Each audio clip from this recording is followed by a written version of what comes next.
नमस्कार, मैं हूं आपके साथ आलिम अतहर। न्यूज 18 की आपसे गुजारिश है कि आप अपने घर में रहें, बाहर नहीं निकलें। कोरोना बंदी को हल्के में मत लीजिए। इस वायरस को हराने का यही एक सबसे बेहतर तरीका है, इसलिए घर पर रहिए, सुरक्षित रहिए और दूसरों को भी सुरक्षित रखिए।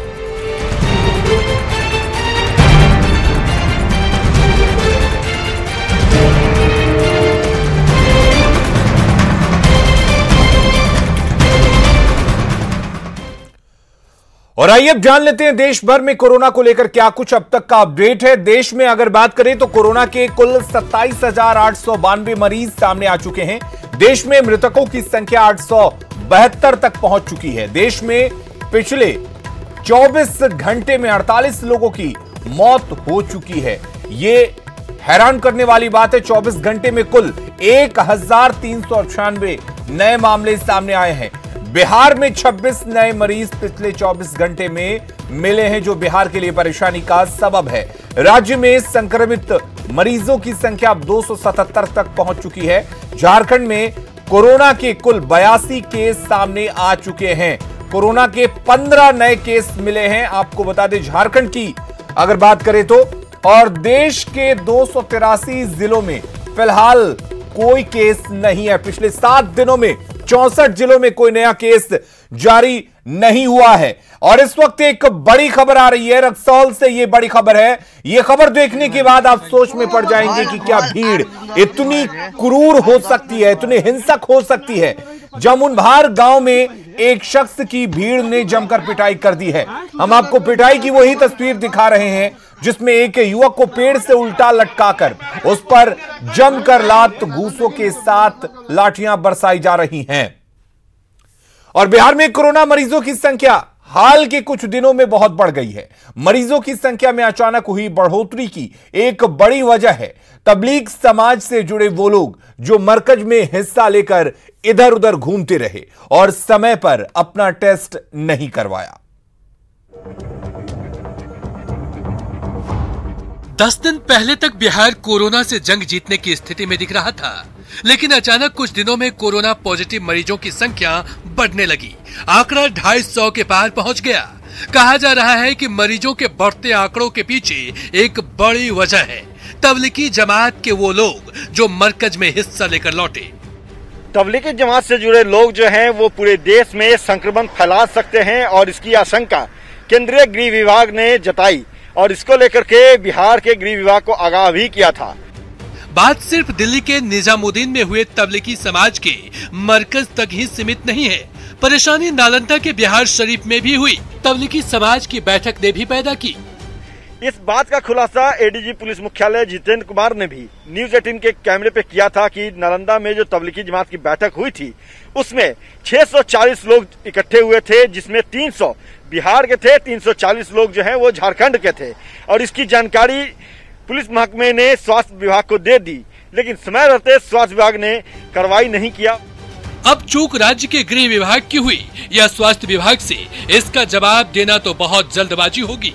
लेकिन मरीजों के चेन को देखें तो पता चलता है कि एक जमाती की वजह से मुंगेर में कोरोना की दोबारा एंट्री हुई और पॉजिटिव मरीजों का आंकड़ा 60 के ऊपर पहुंच गया। वहीं नालंदा में भी जमातियों के जमात लगाने की वजह से ही कोरोना ने अपना पांव पसारा और देखते ही देखते कोरोना पॉजिटिव की संख्या 30 से ऊपर पहुंच गई। बक्सर में भी कुछ ऐसा ही हुआ। जानकारी के मुताबिक पश्चिम बंगाल के आसनसोल से लौटे एक जमाती की वजह से ही कोरोना का संक्रमण फैला और मरीजों की संख्या 20 से ज्यादा हो गई। अब बीजेपी के लोग जमात से जुड़े लोगों के खिलाफ कड़े कदम उठाने की मांग कर रहे हैं, तो आरजेडी का आरोप है कि सरकार की लापरवाही से आंकड़े बढ़े। वहीं जेडीयू नेता और सूचना जनसंपर्क मंत्री नीरज कुमार का कहना है कि सरकार की पहल का ही नतीजा है कि ये लोग सामने आने लगे हैं। बिहार सरकार का जो रवैया रहा है उसका नतीजा अब सामने आने लगा है। नालंदा की घटना एक वेकअप कॉल है। बिहार के गृह मंत्रालय को तत्काल निर्णय लेना चाहिए कि दूसरे जिलों में भी जमातियों के लिए कॉम्बिंग ऑपरेशन शुरू किया जाए। जिन जिलों में चेन ब्रेक हुआ था, चेन ब्रेक होने के बावजूद भी एकाएक बूम किया, तो नेग्लिजेंसी साफ साफ स्पष्ट होती है। कहीं न कहीं नेग्लिजेंसी सामने खुल करके आई है। समय रहते अगर एक्शन नहीं लिया तो ये कैसे प्रतिवेदित हुआ? सरकार ने खोज निकाला है ना, सरकार ने उन्हें जो कोविड-19 के डेडिकेटेड हॉस्पिटल वहां हमने उनकी जांच करवाई ना। तबलीगी समाज के साथ साथ कोरोना के संक्रमण के और भी कई वजह हैं, लेकिन तबलीगी समाज के लोग अपने घर जाने के पहले ही अपना टेस्ट करवा लेते तो शायद अभी आंकड़े कुछ और होते। न्यूज 18 के लिए पटना से अमित कुमार की रिपोर्ट। लॉकडाउन में बेरोजगारी की समस्या से निपटने के लिए नीतीश सरकार ने अपनी रणनीति पर काम करना शुरू कर दिया है। इसके तहत मुंगेर में हर घर जल नल योजना और मनरेगा समेत कई योजनाओं की शुरुआत हो गई। वहीं सरकार के फैसले से लोग खुश हैं और सीएम नीतीश कुमार को धन्यवाद दे रहे हैं।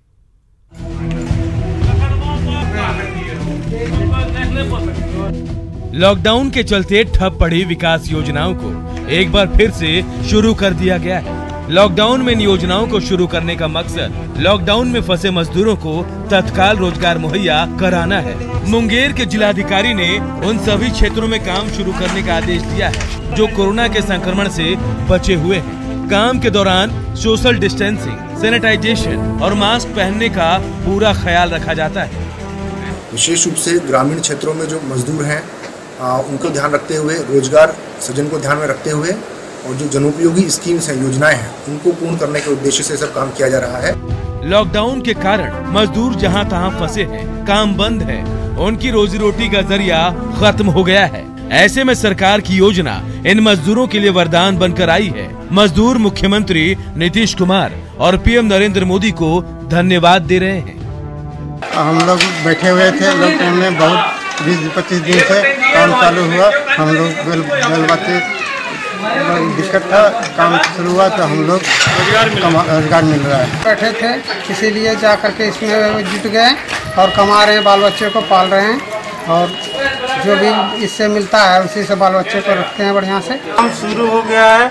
हम लोग पूरी तरह से अपने हर एक 2-2 घंटे पे सैनिटाइज कर रहे हैं अपने आप को, मशीन को, ये सबको सैनिटाइज कर करके गाड़ी को चलाते रह रहे हैं। हर एक 1 घंटे 2 घंटे पे हाथ साबुन से हाथ धो रहे हैं।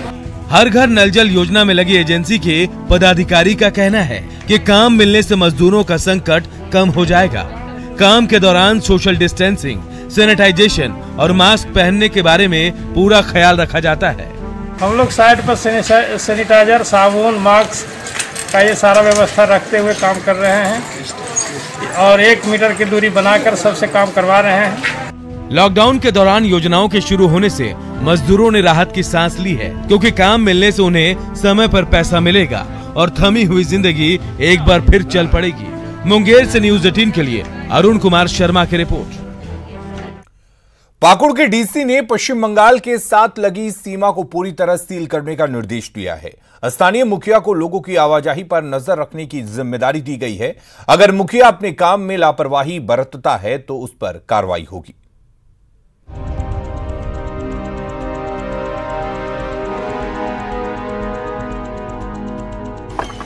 बांस का ये चचरे पुल पश्चिम बंगाल को पाकुड़ से जोड़ता है। इस पुल से होकर हर रोज करीब 1000 लोग आते जाते हैं, लेकिन पश्चिम बंगाल में कोरोना के कहर को देखते हुए पश्चिम बंगाल से लगी पाकुड़ की सीमा को सील करने का निर्देश दे दिया गया है। स्थानीय मुखिया को पुलिस ने निगरानी की जिम्मेदारी दी है। कोई भी भारी आदमी जिले में किसी तरह से प्रवेश न करे, इससे मुखिया लोगों को जानकारी भी दिया। उन्हें बताया गया कि उनका कर्तव्य है, तो सरकार द्वारा निर्देश प्राप्त है। पाकुड़ डीसी ने निर्देश तो जारी कर दिया, लेकिन ये निर्देश मुखिया के लिए चुनौती बन गया है, क्योंकि बंगाल से जोड़ने वाले इस पुल पर ना पुलिस का कोई जवान तैनात है, ना ही कोई अधिकारी। ऐसे में यहाँ से आने जाने वाले सैकड़ों लोगों की आवाजाही पर कौन रोक लगाएगा, बड़ा सवाल है। बांस का ये पुल बेहद खतरनाक है, फिर भी लोग यहाँ से गुजरते हैं। आप लोग अगर दोनों राज्यों का प्रशासन चाहे तो ये माने कि आना जाना थोड़ा बहुत घट सकता है, क्योंकि गिरिधारी मंदिर के बगल से एक माने कि बैकवर्ड रास्ता है। पूरे 24 घंटे आदमी चल रहा है यहाँ से, कभी ज़्यादा कभी कम, हर समय आदमी इधर उधर जाता है आता है। बांस के पुल से मोटरसाइकिल पार नहीं हो सकती, इसके लिए चांदपुर में गिरधारी मंदिर के बगल में बांस पट्टी के बीच एक रास्ता बना हुआ है, जिससे होकर लोग बाइक पर सवार होकर सीधे बंगाल से पाकुड़ घुस जाते हैं। इस गुप्त रास्ते पर जांच की कोई व्यवस्था नहीं है। मुफस्सिल थाने के सामने लगे चेक पोस्ट पर कोई जांच नहीं होती है। जो भी गाड़ियां झारखंड से बंगाल की ओर जा रही है, बंगाल झारखंड की ओर आ रही है, तो उन सब का हम लोग देखते हैं कि डीटीओ के द्वारा पास है या नहीं है। बिना समुचित व्यवस्था के सिर्फ निर्देश की बदौलत लॉकडाउन का पालन कराना बेहद मुश्किल है। तो एक बड़ा सवाल यह भी खड़ा हो रहा है कि आखिर जिस तरह से झारखंड और बंगाल के बीच बांस का पुल बनाया गया है, यहाँ पर कोई पुलिस पदाधिकारी भी नहीं है, आखिर दोनों राज्य से आने जाने वाले लोगों को कैसे रोका जा सकता है। कुंदन कुमार, न्यूज़ 18, पाकुड़। कोरोना बंदी में सरकार लोगों की मदद कर रही है और इस मदद में विधायकों ने भी फंड के जरिए योगदान दिया, लेकिन इस राहत कार्य में कहीं भी उनका जिक्र नहीं होता। ऐसे में इन्हें इस बात का डर सताने लगा है कि चुनाव में वो जनता से वोट कैसे मांगेंगे।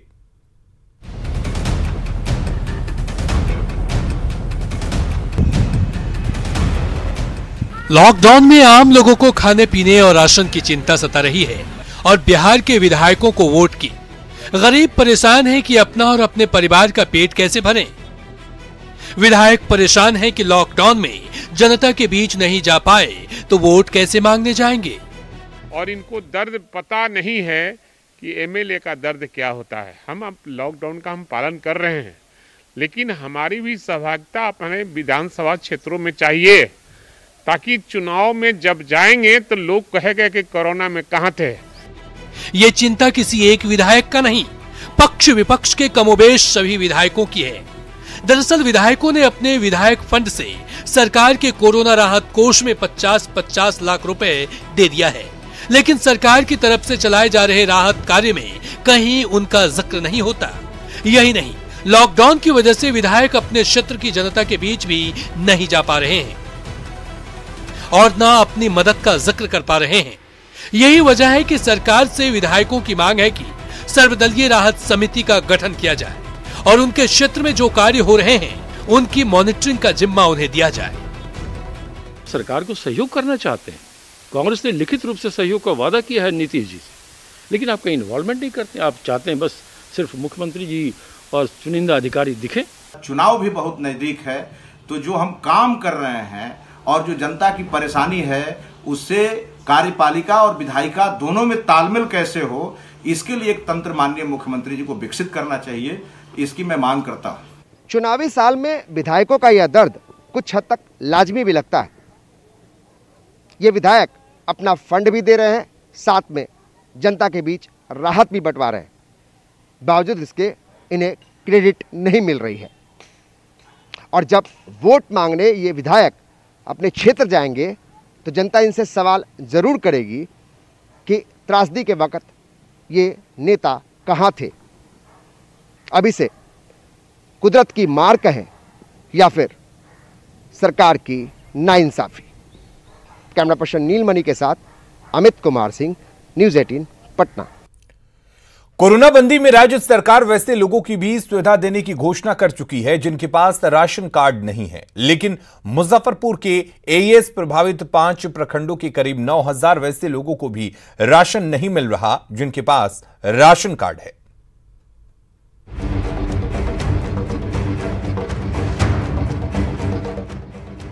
मुजफ्फरपुर में एक बार फिर एईएस ने दस्तक दे दी है।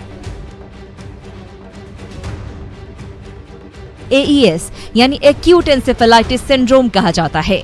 पिछले साल इस बुखार ने 153 बच्चों की जान ली और अब फिर से इसने मुजफ्फरपुर में दस्तक दे दी है। माना जाता है कि जो बच्चे रात में बिना खाना खाए सो जाते हैं उनको ये बीमारी ज्यादा होती है। बच्चे भूखे ना सोएं, इसीलिए प्रशासन ने मुजफ्फरपुर के एईएस प्रभावित उन 5 प्रखंडों में करीब 9,000 राशन कार्ड बनवाकर 3 महीने पहले ही बंटवा दिया, लेकिन अब तक उन नए राशन कार्ड धारकों को राशन नहीं मिल सका है। अभी फिर नया कार्ड बनवैली है, एहो पर न भेटैया एको गो दाना। कार्ड हो गया 3 महीना दिया हुआ, अभी एको भी राशन कार्ड नहीं मिला। नहीं क्यों नहीं मिल रहा है? पता नहीं क्यों नहीं मिला है। क्या बोल रहा है? बोला जब भी नहीं मिलेगा नए का कार्ड पर। प्रशासन ने जिले के एईएस प्रभावित 5 प्रखंडों में करीब 9,000 राशन कार्ड बनवाए, जिसमें अकेले मुशहरी प्रखंड में 8,500 नए राशन कार्ड बने, लेकिन डीलर कहते हैं कि हमारे पास राशन का आवंटन ही नहीं, तो फिर हम राशन दें कहां से। वहीं एसडीओ का कहना है कि राशन के आवंटन के लिए विभाग को लिखा गया है। आवंटन की भी मांग प्रखंड आपूर्ति पदाधिकारी से प्राप्त करके जिला को भेज दिया गया है, ताकि हम लोग जो भी वैसे लाभुक चिन्हित हुए हैं जो उस एरियाज़ के हैं, एईएस प्रभावित एरियाज़ को, उसको समय पर हम लोग वैसे पीडीएस डीलर जिसके साथ संबद्ध किए हैं उसको पर्याप्त आवंटन दे दें, ताकि उसको राशन बराबर मिलते रहे। एईएस के मामले बढ़ने लगे हैं। अब तक एसकेएमसीएच में 12 मामले सामने आ चुके हैं और एक बच्चे की मौत भी हो चुकी है, लेकिन प्रशासन अभी राशन के आवंटन को लेकर लिखा पढ़ी में ही लगा हुआ है। यह कहना कि कोई बच्चा रात में बिना खाए ना सोए, यदि कोई बच्चा ऐसा सोता है तो उसे चमकी बुखार यानी एईएस होने की संभावना बढ़ जाती है। ऐसे में राशन कार्ड सिर्फ परिवारों में शोभा की वस्तु बनी हुई है और परिवारों को अब भी राशन का इंतजार है। कैमरामैन संजीव के साथ प्रवीण ठाकुर, न्यूज़ 18 मुजफ्फरपुर। और बात गुमला की कर लेते हैं, जहां पर पेट्रोल पंपों पर भी सोशल डिस्टेंसिंग का पालन किया जा रहा है। जायजा लिया संवाददाता सुशील कुमार सिंह ने। कोरोना से बचना है तो सबसे ज़्यादा इंपॉर्टेंट चीज़ है सोशल डिस्टेंस मेंटेन करें। इसको लेकर लगातार कवायद चल रही है। अभी हम मौजूद हैं पेट्रोल पंप में। पेट्रोल पंप के नज़ारे को दिखाना चाहते हैं कि अमूमन यहाँ पर होता क्या था ना कि पेट्रोल लेने के लिए लोग पूरी तरह से पंप के नज़दीक जो सप्लायर होते हैं उसके पास सर जाते थे, लेकिन यहाँ पर देख रहे हैं कि बांस बला लगा दिया गया है, क्योंकि एक डिस्टेंस मेंटेन रहे, लोग एक दूसरे से सटे नहीं, वो प्रयास किया गया है। तो निश्चित रूप से इस तरह की तस्वीरों की सराहना की जानी चाहिए कि हर स्तर पर सोशल डिस्टेंस मेंटेन किया जाना चाहिए, क्योंकि कोरोना से अगर बचना है तो निश्चित रूप से आपको सोशल डिस्टेंस मेंटेन करना पड़ेगा और उसको पूरा एहतियातन रूप से रखना पड़ेगा। दोनों तरफ देख रहे हैं कि बांस की बैरिकेडिंग लगा दी गई है और वो दूरी मेंटेन किया जा रहा है। तो ऐसे में स्पष्ट है कि छोटे स्तर पर किया जा रहा है प्रयास निश्चित रूप से कोरोना की लड़ाई में काफ़ी सार्थक साबित होगा और लोग भी यहाँ पर आ रहे हैं, वो भी इस बात को अच्छी तरह से बखूबी मेंटेन कर रहे हैं। और जो गाड़ी लगाया जा रहा है उसमें भी डिस्टेंस मेंटेन किया जा रहा है, जो लगभग कहा जा रहा है कि एक डिस्टेंस मेंटेन करके ही कोरोना की लड़ाई में हम जीत हासिल कर सकते हैं, तो वो प्रयास किया जा रहा है। तो निश्चित रूप से कहा जा सकता है कि गुमला में हर स्तर पर इस तरह का छोटा छोटा प्रयास करके लोग कहीं ना कहीं कोरोना से बीमारी को मात देने की कोशिश कर रहे हैं, जो काफ़ी सराहनीय पहल है। न्यूज़ 18 के लिए गुमला से सुशील कुमार। कोरोना बंदी की वजह से अब रिश्तों में भी जंजीर बनती जा रही है। लॉकडाउन की वजह से लोग अपने रिश्तेदारों का अंतिम संस्कार भी वीडियो कॉलिंग के जरिए ही कर पा रहे हैं। मामला बेगूसराय के मंझौल का है, जहां पे के चंद्रदेव राम की नागालैंड के दीमापुर में मौत हो गई। लॉकडाउन की वजह से परिवार का कोई भी सदस्य अंतिम संस्कार में शामिल नहीं हो सका। आखिरकार मृतक का पुतला बनाकर उसका अंतिम संस्कार किया गया और वीडियो कॉलिंग के जरिए परिवार वालों ने दीमापुर से अंतिम संस्कार को देखा। गुजर गए तो आपको जाने का इजाजत मिला? जी नहीं सर। फिर आवेदन दिए थे?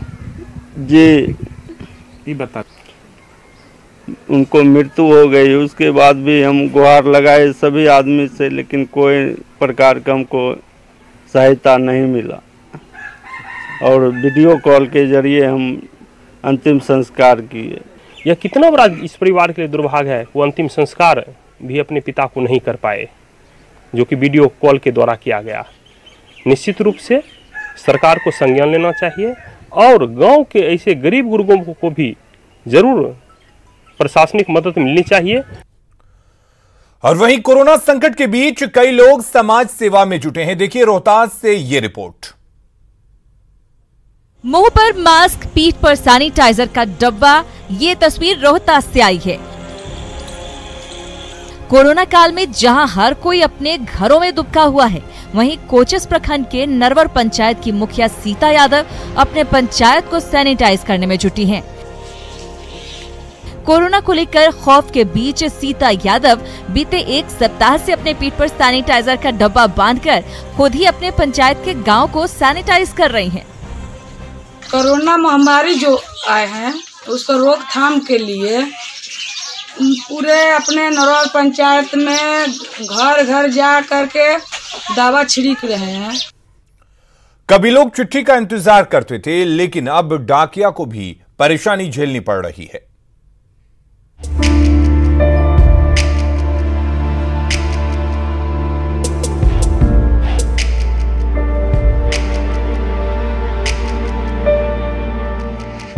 चिट्ठियों से इंसान के करीबी रिश्तों को पहले तो डिजिटल युग ने घायल किया और अब रही सही कसर कोरोना काल में पूरी होती दिख रही है।